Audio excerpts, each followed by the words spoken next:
ಇನ್ನು big five ನಲ್ಲಿ ಎರಡನೇ ಪ್ರಮುಖ ಸುದ್ದಿಯನ್ನ ನೋಡ್ತಾ ಹೋಗೋದಾದ್ರೆ ಪಂಚಮಸಾಲಿ ಸಮುದಾಯದ ಶಾಸಕ ಬಿಜೆಪಿಯ ಉಚ್ಚಾಟಿತ ಶಾಸಕ ಯತ್ನಾಳ್ಗೆ ಪಂಚಮಸಾಲಿ ಸಮುದಾಯದಲ್ಲೇ ಈಗ ಬೆಂಬಲ ಸಿಗ್ತಿಲ್ಲ. ಸಮುದಾಯದವರೇ ಕೋತ ಕೋತ ಕೋತ ಅಂತಿದ್ದಾರೆ. ಯಾರ್ಯಾರು ಯತ್ನಾಳ್ಗೆ ಸಪೋರ್ಟ್ ಮಾಡೋದಕ್ಕೆ ಮುಂದಾಗಿದ್ರಲ್ಲ ಅವರೀಗ ಒಂದೊಂದು ಹೆಜ್ಜೆ ಹಿಂದೆ ಹೋಗ್ತಿದ್ದಾರೆ.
ಇನ್ನು ಯತ್ನಾಳ್ಗೆ ಈಗ ಸ್ವತಃ ಪಂಚಮಸಾಲಿ ಸಮುದಾಯದಲ್ಲಿ ಯಾವುದೇ ರೀತಿಯಾದಂತ ಬೆಂಬಲಗಳು ಸಿಗ್ತಾ ಇಲ್ಲ.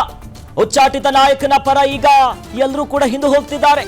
ಪಂಚಮಸಾಲಿ ಸಮಾಜ ಟ್ರಸ್ಟ್ ನಿಂದ ಸ್ವಾಮೀಜಿ ವಿರುದ್ಧ ಸಭೆಯನ್ನು ಮಾಡಲಾಗಿದೆ. ಹುಬ್ಬಳ್ಳಿಯ ಖಾಸಗಿ ಹೋಟೆಲ್ನಲ್ಲಿ ಮುಖಂಡರೆಲ್ಲ ಮೀಟಿಂಗ್ ಮಾಡಿದ್ದಾರೆ. ಹುಬ್ಬಳ್ಳಿ, ಧಾರವಾಡ, ಗದಗ, ಕೊಪ್ಪಳದ ಪ್ರಮುಖ ಮುಖಂಡರು ಭಾಗಿಯಾಗಿದ್ರು. ಜಯ ಮೃತ್ಯುಂಜಯ ಶ್ರೀಗಳು ಹೀಗೆ ಮಾಡಬಾರ್ದಿತ್ತನ್ನೋದಾಗಿ ಕಿಡಿಕಾರ್ತಿದ್ದಾರೆ. ಜಯ ಮೃತ್ಯುಂಜಯ ವಿರುದ್ಧ ಈಗ ಪಂಚಮಸಾಲಿ ಸಮಾಜ ಟ್ರಸ್ಟ್ ಏನಿದೆಯಲ್ಲ ಆಕ್ರೋಶವನ್ನ ಹೊರಗಾಗ್ತಿದ್ದಾರೆ. ಯಾಕಂದ್ರೆ ಯಾವಾಗ ಯತ್ನಾಳ್ ಅವರ ಉಚ್ಚಾಟನೆ ಆಯ್ತು ಆಗ ಬಹಳ ಪ್ರಬಲವಾಗಿ ಯತ್ನಾಳ್ ಅವರ ಬೆಂಬಲಕ್ಕೆ ನಿಂತಿದ್ದು ಜಯ ಮೃತ್ಯುಂಜಯ ಶ್ರೀಗಳು. ಈಗ ಅವರ ವಿರುದ್ಧವಾಗಿನೇ ಸಮುದಾಯದ ನಾಯಕರೇ, ಮುಖಂಡರೇ ಮೀಟಿಂಗ್ ಅನ್ನ ಮಾಡಿ ನೀವು ಹೀಗೆ ಮಾತನಾಡಬಾರ್ದಿತ್ತು ಅನ್ನೋದಾಗಿ ಆಕ್ರೋಶವನ್ನ ಹೊರಗಾಗ್ತಿದ್ದಾರೆ. ಪಂಚಮಸಾಲಿ ಟ್ರಸ್ಟ್ ನಿಂದ ಸಭೆ ಮಾಡಲಾಗಿತ್ತು. ಒಂದು ಖಾಸಗಿ ಹೋಟೆಲ್ನಲ್ಲಿ ಎಲ್ಲ ಮುಖಂಡರು, ಸಮುದಾಯದ ಮುಖಂಡರು ಸೇರಿ ಮೀಟಿಂಗ್ ಮಾಡಿದ್ರು.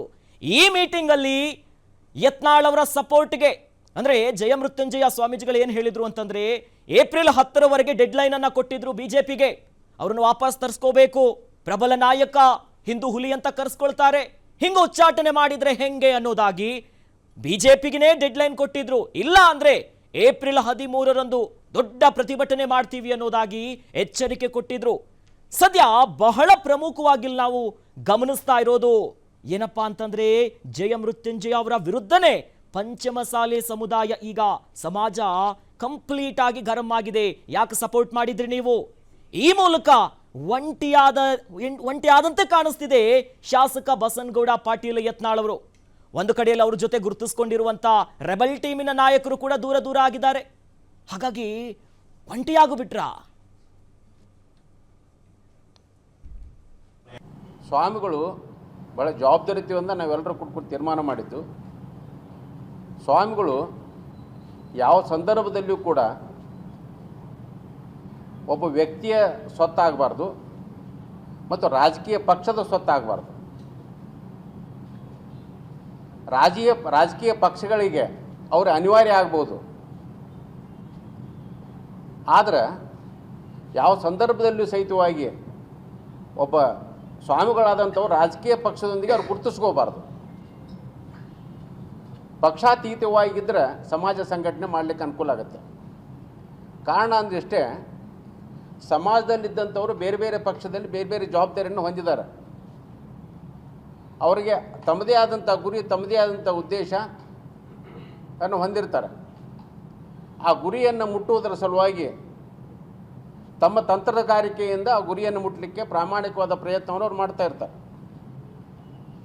ಕೆಲವೊಬ್ಬರು ಯಶಸ್ವಿ ಆಗ್ಬೋದು, ಯಶಸ್ವಿ ಆಗದೇ ಇರ್ಬೋದು. ಅದರಲ್ಲಿ ಸ್ವಾಮಿಗಳಾದಂಥವ್ರು ಹಸ್ತಕ್ಷೇಪ ಮಾಡೋದ್ರಿಂದ ರಾಜಕೀಯ ಸ್ವಾಮಿಗಳಾಗ್ತಾರೆ, ಅದು ಆಗಬಾರ್ದು. ಅದು ಸಮಾಜ ದೃಷ್ಟಿಯಿಂದ ಒಳ್ಳೆಯದಲ್ಲ. ಆ ಹಿನ್ನೆಲೆಯೊಳಗೆ ನಮ್ಮ ಎಲ್ಲರ ಚಿಂತನೆ ಅಂತಂದರೆ ಒಟ್ಟು ರಾಜ್ಯದಲ್ಲಿರುವಂಥ ಪಂಚಮಸಾಲಿ ಸಮಾಜವನ್ನು ಸಂಘಟನೆ ಮಾಡಬೇಕು, ಶೈಕ್ಷಣಿಕವಾಗಿ, ಆರ್ಥಿಕವಾಗಿ, ಸಾಮಾಜಿಕವಾಗಿ ಅವ್ರನ್ನ ಮೇಲುಪಂಕ್ತಿಯೆಲ್ಲ ತರಬೇಕು. ಅವ್ರಿಗೆ ಪ್ರಬುದ್ಧರನ್ನಾಗಿ ಮಾಡಬೇಕು. ಈಗಾಗಲೇ ನಮ್ಮ ಹಿರಿಯರು ಹೇಳಿದಂಗೆ ಅವರು ದುರಿಣತ್ವವನ್ನು ಯಾವ ರೀತಿ ಬೆಳೆಸಬೇಕು ಅಂತ ಅನ್ನೋದ್ರ ಬಗ್ಗೆ ಅವರಿಗೆ ನಾವು ತರಬೇತಿಯನ್ನು ಕೊಡಬೇಕು. ಮತ್ತು ಆರ್ಥಿಕವಾಗಿ ಹಿಂದುಳಿದಂಥವರಿಗೆ ಆರ್ಥಿಕವಾಗಿ ಯಾರು ಸಬಲರಾಗಿರ್ತಾರ ಅವರು ಸಹಾಯ ಮಾಡುವಂಥ ಕೆಲಸವನ್ನು ಮಾಡಬೇಕು ಅಂತ ನಮ್ಮ ಮುಖ್ಯ ಉದ್ದೇಶ. ಎಸ್, ಈ ಬಗ್ಗೆ ಹೆಚ್ಚಿನ ಡೀಟೇಲ್ಸ್ ನೀಡ್ತಾ ಹೋಗ್ತಾರೆ ನಮ್ಮ ಹುಬ್ಬಳ್ಳಿಯ ಪ್ರತಿನಿಧಿ ಮಲಿಕ್. ಎಸ್ ಮಲಿಕ್, ಈಗ ದೊಡ್ಡ ಪ್ರಶ್ನೆ ಎದುರಾಗ್ತಿರೋದು ಯತ್ನಾಳ್ ಅವ್ರಿಗೆ. ಒಂದು ಕಡೆ ಅವರ ರೆಬಲ್ ಟೀಮಲ್ಲಿ ಗುರುತಿಸ್ಕೊಂಡಿರುವಂತ ನಾಯಕರು ಕೂಡ ಹಿಂದೆ ಹೋಗ್ತಿದ್ದಾರೆ. ಜೊತೆಯಲ್ಲಿ ಪಂಚಮಸಾಲಿ ಸಮುದಾಯವೇ ಈಗ ಯತ್ನಾಳ್ ಅವರಿಂದ ದೂರ ಹೋಗ್ತಿದೆಯಲ್ಲ, ನೆಕ್ಸ್ಟ್ ಏನು? ಅಜ್ಞಾತ ವಾಸನ ಪೊಲಿಟಿಕಲಿ ಅಥವಾ ಬೇರೇನು ಮಾಡ್ತಾರಾ? ಏನೆಲ್ಲ ಅಪ್ಡೇಟ್ಸ್ ಇದೆ ಈ ಬಗ್ಗೆ?